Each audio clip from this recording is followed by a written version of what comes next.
Greetings. I am Michael Holstein and I am a future educator, and I will be now discussing ethics as a whole and in my future career. I will start off by defining ethics. Ethics is defined as a moral philosophy or code of morals practiced by a person or group of people. Morals refers to the beliefs concerning right and wrong, good and bad beliefs that can include judgments, values, rules, principles, and theories. It's very difficult to define ethics because it's such a broad topic. Ethics is broken up into different branches. The three main divisions of ethics include normative ethics, the study of moral norms that guide our actions and judgments. Example would be murder is wrong, giving to charity is good, but not ethically mandatory. Metaethics, the study of the meaning and logical structure of moral beliefs, is a study of religion, cults, political views, and etc. Another branch of ethics is the applied ethics. This is the last one of the three, and this is the application of moral norms to specific moral issues or cases: abortion, gun control, and others.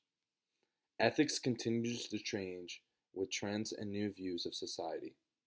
One of my favorite discussions that I've ever endured in college was assignment 3 for this class. The question was, is it immoral to believe a claim without evidence?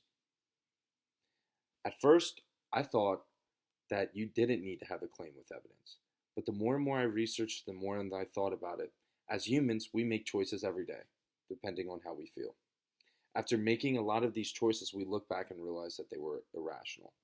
The reasons behind these choices come from our environment, the media, and our parents. Especially with times and cultural changes, a once rational decision turns into an irrational one. That's why it's important to have evidence to back up a claim before it's manipulated into terrible decisions. One of my favorite examples of ethics and the way that we think and moral reasoning is the Salem witch burnings. False information spread by the government allowed hangings of innocent people. After hundreds of years, we even look back and we ask, why did these people allow it?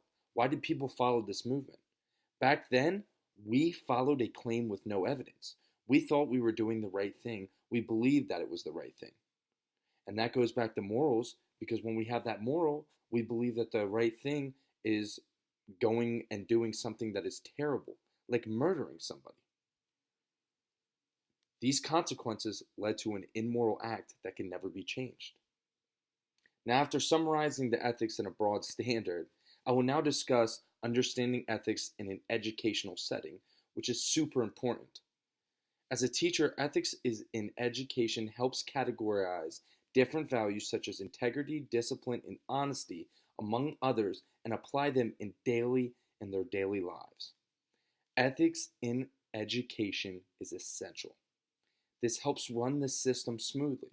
The Code of Ethics is a public statement to educators that sets clear expectations and principles to guide and practice and inspire professional excellence.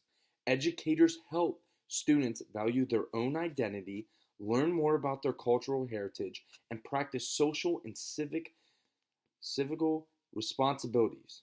These two major types of theories are consequential and non-consequential. Consequential theories say that what makes an action right is consequences. So basically, is them doing and following, like when you have to go use the bathroom, taking the pass off the wall and taking it. If they don't do that, they could get a write-up. That is them following that. Non-consequentialist moral theories say that the rightness of an action does not depend entirely on its consequences. This is just doing. This isn't listening or anything like this. This is what we believe is right and what is wrong and what not to do and what to do.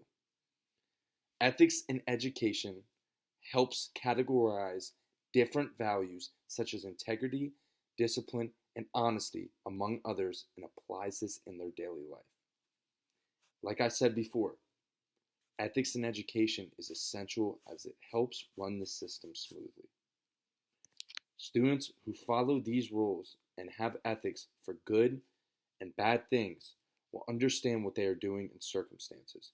It is important for us to realize what is good and bad and to demonstrate it.